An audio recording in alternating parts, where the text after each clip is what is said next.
ನಮಸ್ತೆ ವೀಕ್ಷಕರೇ, ಇವತ್ತು ಮಲ್ನಾಡ್ ಸ್ಟೈಲಲ್ಲಿ ಕೋಸು ಪಲ್ಯ ಹೇಗೆ ಮಾಡೋದು ಅಂತ ನೋಡೋಣ. ಮೊದಲಿಗೆ 1 ಸ್ಪೂನಷ್ಟು ಎಣ್ಣೆಯನ್ನು ಹಾಕ್ಕೊಂಡು ಅದಕ್ಕೆ 4 ಬೆಳ್ಳುಳ್ಳಿ ಹಾಕ್ಕೊಂಡಿದ್ದೇನೆ. 1 ಸ್ಪೂನಷ್ಟು ಸಾಸಿವೆ, 1 ಸ್ಪೂನಷ್ಟು ಜೀರಿಗೆಯನ್ನು ಹಾಕ್ಕೊಂಡಿದ್ದೆ. ಅದಕ್ಕೆ ಸ್ವಲ್ಪ ಕರಿಬೇವು, ಒಂದು 10 ಹೆಸಳು, ಅದಕ್ಕೆ ಸ್ವಲ್ಪ ಹೆಸರು ಬೇಳೆಯನ್ನು ಹಾಕ್ಕೊಂಡಿದ್ದೇನೆ 2 ಸ್ಪೂನಷ್ಟು. ಅದು ಸ್ವಲ್ಪ ಬಾಡಿದ ನಂತರ ಈರುಳ್ಳಿಯನ್ನು ಹಾಕ್ಕೊಂಡಿದ್ದೀನಿ 1 ಕಪ್ಪಷ್ಟು. ಸ್ವಲ್ಪ ಬಾಡಿಸಿ ಅದು ಬೆಂದ ನಂತರ ಸ್ವಲ್ಪ ಬ್ರೌನ್ ಕಲರ್ ಬಂದ ನಂತರ ನಾನು ಅರಿಶಿನ ಪುಡಿ ಹಾಕ್ಕೊಂಡಿದ್ದೇನೆ 1 ಸ್ಪೂನಷ್ಟು. ಮತ್ತು ರುಚಿಗೆ ತಕ್ಕಷ್ಟು ಉಪ್ಪು 1 ಸ್ಪೂನ್.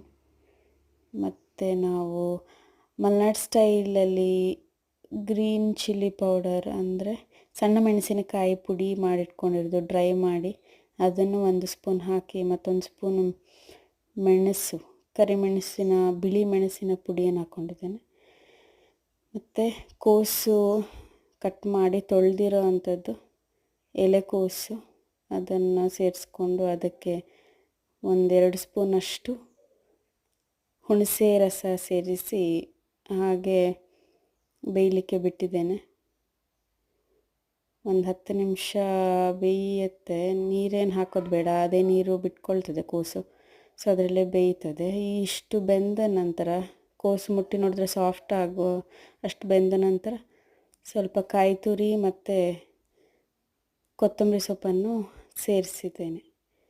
ಸೊ ನಮ್ಮ ಕೋಸಿನ ಪಲ್ಯ ರೊಟ್ಟಿ, ಚಪಾತಿ ಯಾವುದರೊಟ್ಟಿಗೆ ಆದರೂ ಸರಿ ಸವಿಯಲು ಸಿದ್ಧ.